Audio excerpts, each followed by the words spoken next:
Good morning. It's field day.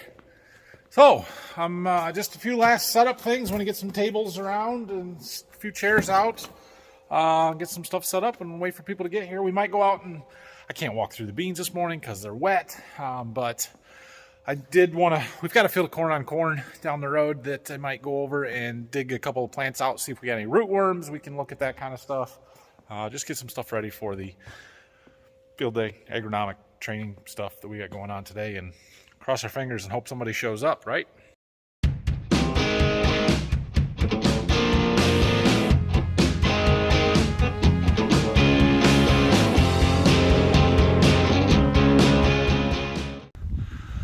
Plots look good. I had a few of those first look trial signs, so I put one up on the corn, one on the beans that they had sent me, and then I had a Viantis sign rider for one of my seed treatment trials down there, so I was putting those up. The grass is quite wet. We had a heavy dew this morning. It's cool, like almost a little chilly out here. Nice breeze. It's a perfect day for a field day, other than that our shoes are going to get soaked, and if you walk out in the crops, your pants and everything else is going to get soaked as well. Check it out. I got some people actually here. When you buy inoculant for your seed treatments, you're buying Bradyrhizobia bacteria. That's what lives in these root nodules. Well, like I said, awkward to film in front of people, but we had a pretty good tour. Nobody really showed up, which is expected. And we had a couple guys, and we looked through all the corn and the bean stuff there. Wade talked through varieties. We looked at the agronomic trials. We talked about diseases and insects and all kinds of stuff. We do have some aphids starting to show up, which is a new thing for us, and well, not new, but just there's more now than I've seen before, which has me concerned. So we may end up spraying some insecticide yet. I don't know. It's a little early, but we'll see. We're going to go, everybody's following. Somewhere back there, they are following. We're going to go look at the March planted soybeans with everybody. Oh, and my corn on cornfield with maybe some rootworm is right across the road. So we'll go look at that too. Then we're going to go get some lunch. And then we're going to spray beans this afternoon. So, yeah, we'll have something. All right, we're done with lunch, back from that, and gonna do a little scouting here. I still got Wade with me. This is that field that we sprayed the other day where all my beans were dying, and we found some white mold, so I wanted to come and look at it and see how prevalent it is up here and what all we can see. You can see there's some dead leaves here. There's some more there. I'm guessing those plants will see the same thing.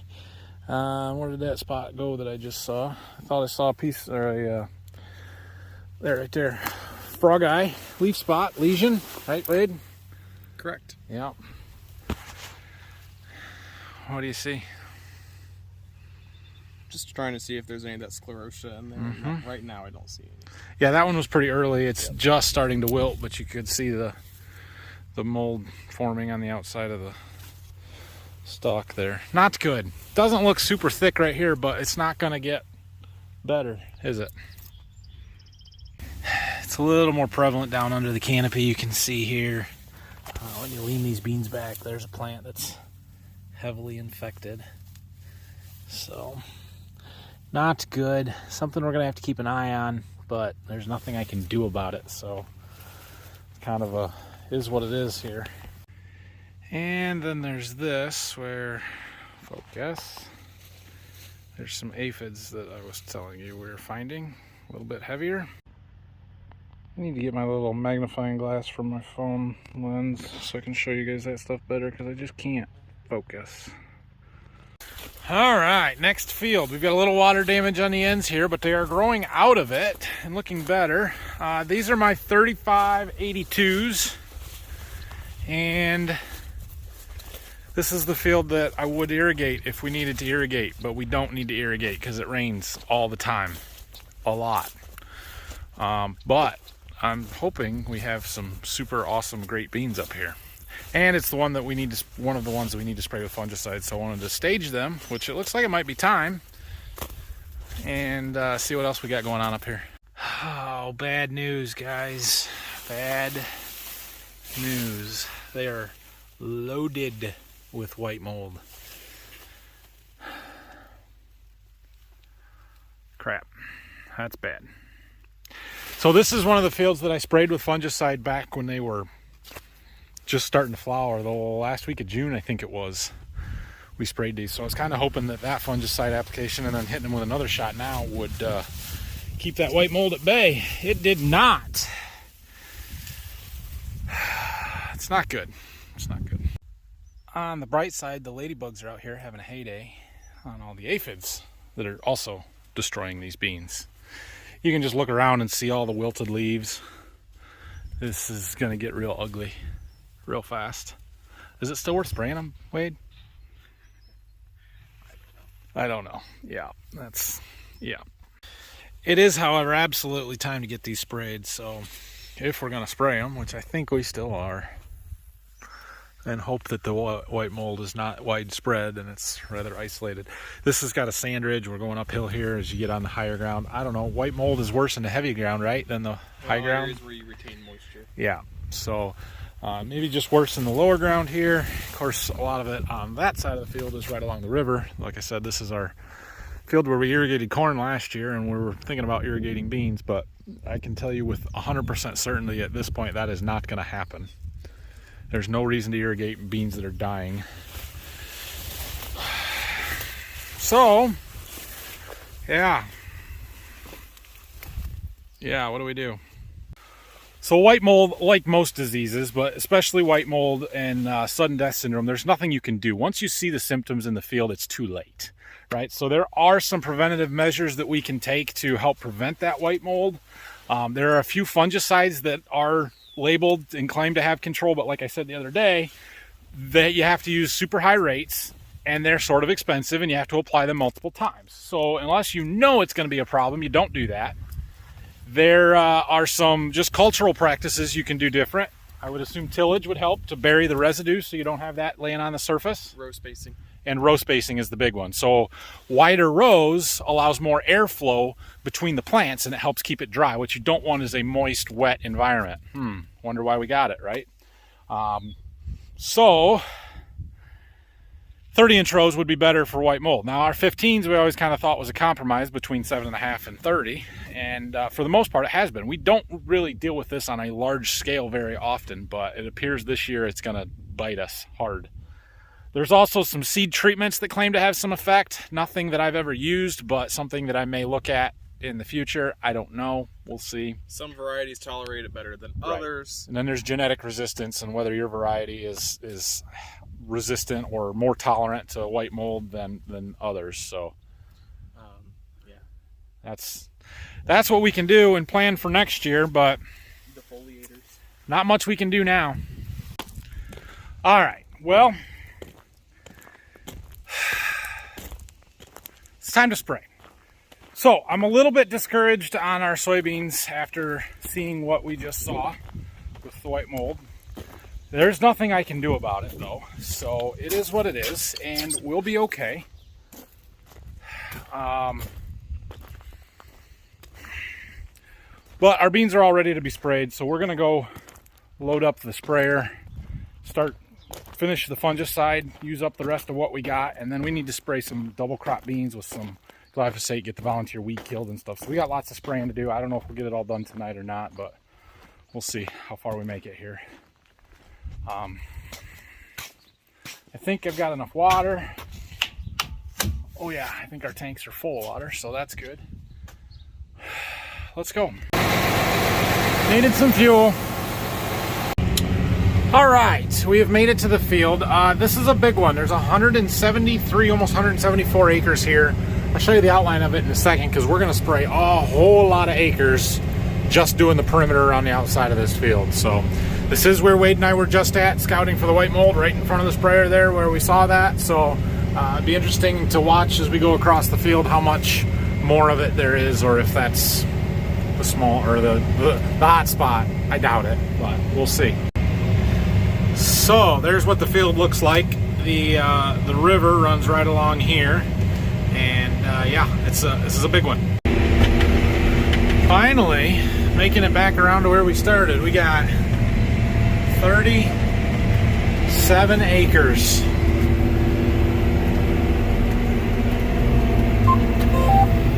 Made it. Right there, 3707. 120 feet all the way around the outside. Okay, well that took a minute, but we got it. We'll finish spraying this tank out here. Find my pass. Where's it at? Where's it at? Right here. A little soft right there. So one of the things I wanted to talk about with regards to spraying these beans that have some white mold in them, and I am seeing a little bit of it most places. Doesn't look too severe just yet, although I haven't really gotten out since I've been in the sprayer here.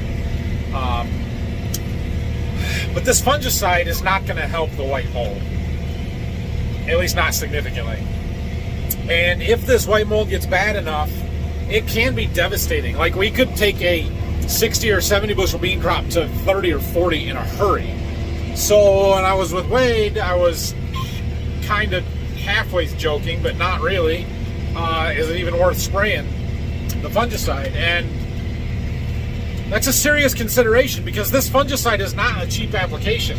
Every time I load the sprayer up, it's $1,250 just in the chemical, not including the cost of running the sprayer. So, you know, we don't want to put it out here if we're not going to get a return on it. And we have proven over and over and over again on our farm that fungicide pays, and there is a return from it consistently. But when you have something that you can't fix, like white mold, it changes that equation quite a bit. So it's a little bit of a gamble here, but I've got the product and the beans still look really good. So the nice thing is that the weather forecast turns drier here for the next week. So maybe if things dry up, it'll keep that white mold from spreading and reproducing quite so fast, and we won't lose more than what we already have. So I don't know. I don't know what the right decision is here. We're going to have a strip in this field that doesn't get sprayed, and we'll know the answer after harvest, but I don't know.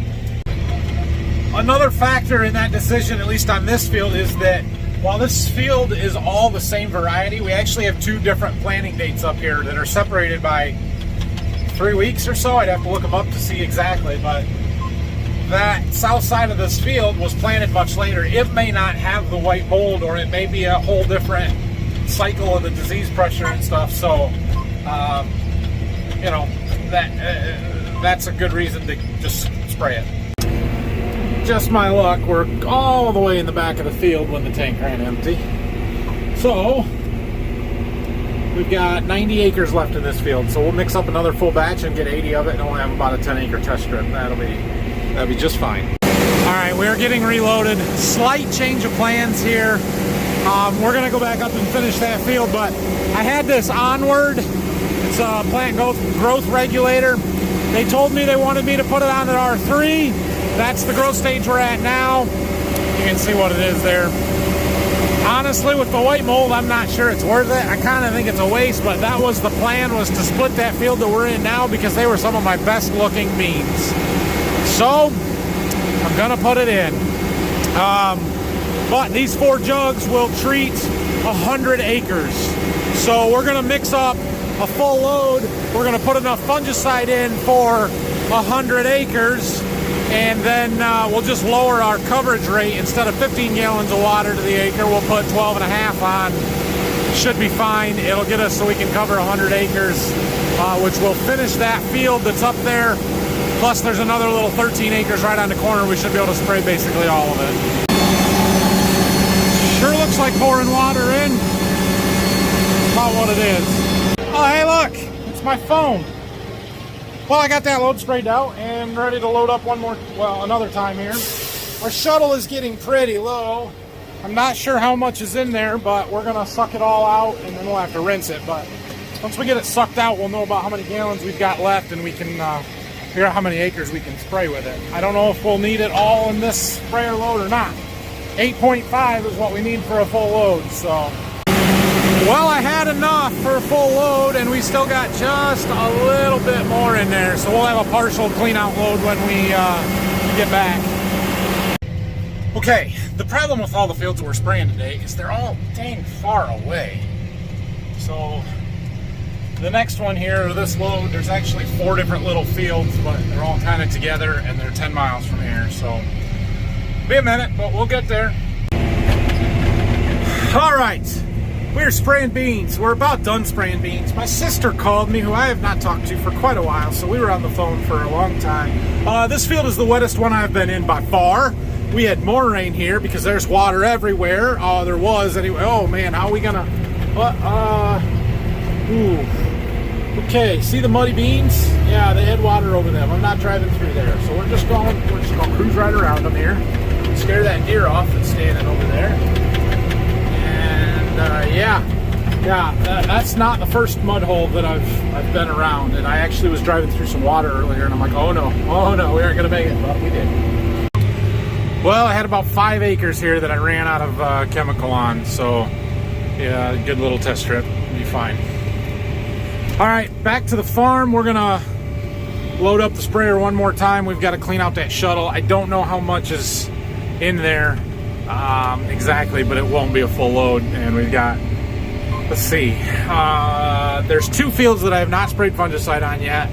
Total about 120 acres.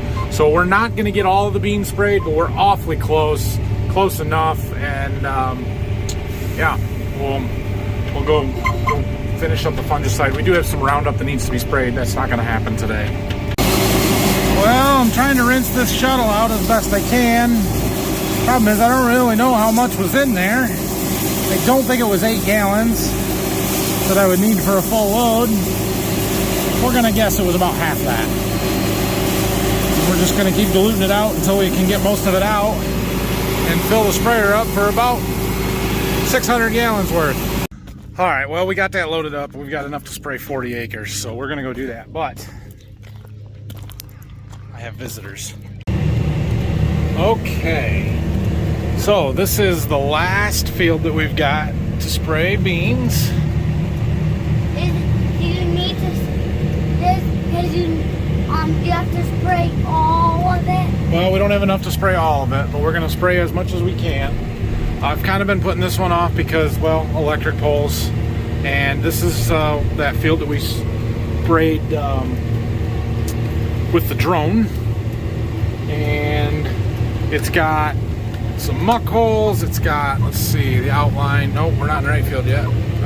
13-1. Show the outline of the field here. It's crazy shaped. Got this thing, and we're gonna do this part up here for right now, see how far our chemical goes, and then we may finish some up over here, but we're not gonna get it all. There's 96 in the field. We can spray about 40 of it, so well, yeah, we gotta dodge electric poles to start with. So this is the field that's got some of these muck pockets that we had Brock spray the manganese on. You can see we've got some yellowing happening. It needs another shot of manganese. We might do that next week, but you can see the extra set of tracks here is from the oh man, this looks wet. This is probably not a good idea here. Oh no. Oh no. Alright, I think, okay. Yep, that was not fun. And that's why I hate spraying this muck with the big sprayer. It's too heavy and it's wet. And I skipped a pass over there where there was water over the beans, so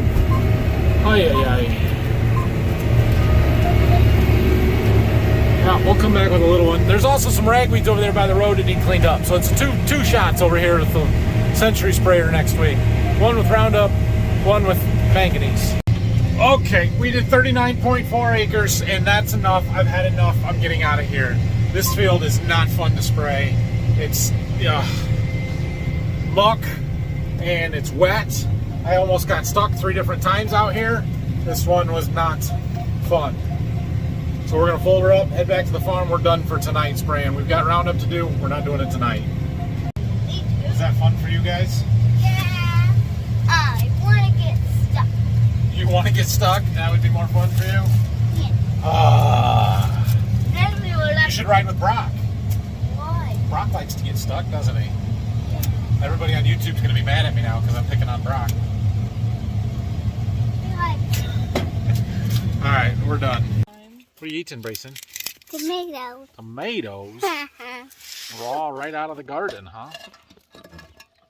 All of them. So Grandpa can't eat anymore. You're gonna eat all of Grandpa's tomatoes? That would make Grandpa sad. He grew them for himself, not for you to eat all of them. You should try one, Rylan. Look at these little teeny tiny ones. How do you know? I don't think you've ever even had one.